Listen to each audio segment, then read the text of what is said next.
Baby, when you touch me for the first time, I thought that was it. I thought that I would never find another way to live. But how wrong I've been not to see the things that you could do.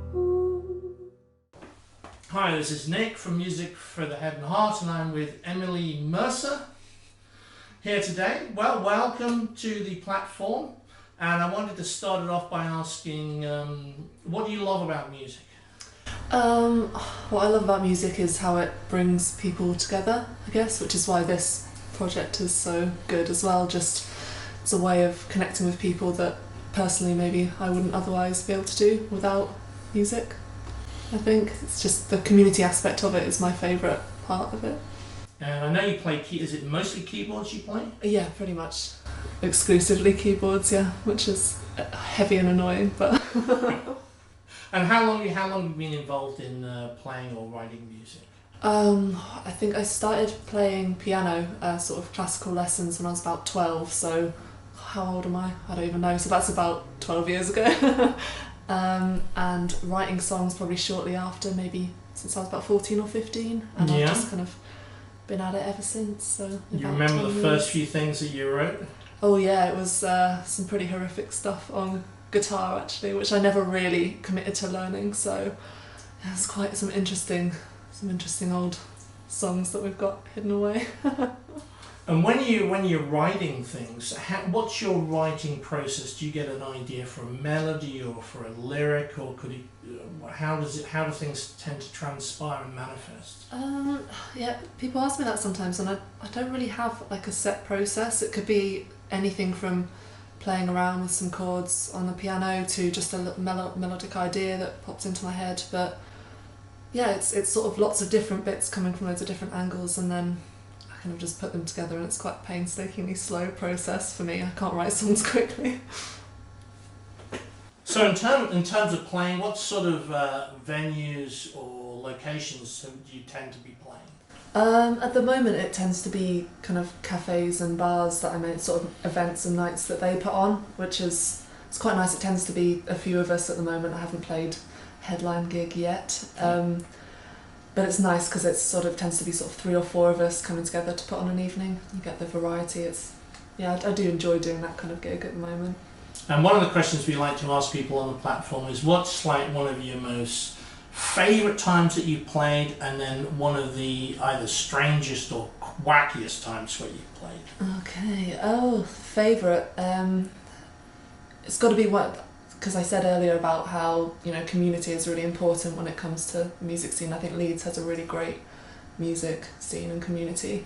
I had a really great gig actually at Inkwell Arts Centre back in last October, I think, and there were about 7 or 8 artists, so it wasn't a super long set or anything, but it was just great. Like, it was all for mental health charities as well, and just everyone came together, and the atmosphere was wonderful. Everyone played fantastically, but overall, aside from the music, it's just that kind of feel that everyone's there for like a common cause. Yeah.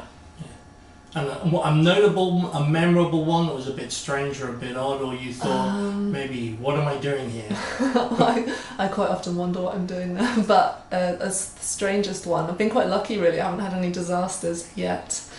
I played one back in, I think, about March at the Lending Room, and there was a massive power cut just before we were about to play. So everyone else went ahead and played acoustically because they were all guitarists, so they could, and we all held torches, and it was really great. It was very strange, so instead of sort of getting down to play like I was meant to, I was shining a torch on a guitar, and it was quite sort of quirky, and by the time I got to play about 2 hours later, everyone had left, so kind of played to my friends that stuck around. So that was the strangest situation so far. So Emily, who has inspired you, or who do you love in terms of artists that you've come across? A lot of my influences are sort of quite old jazz artists, so a couple of my favourites, Billie Holiday I absolutely love.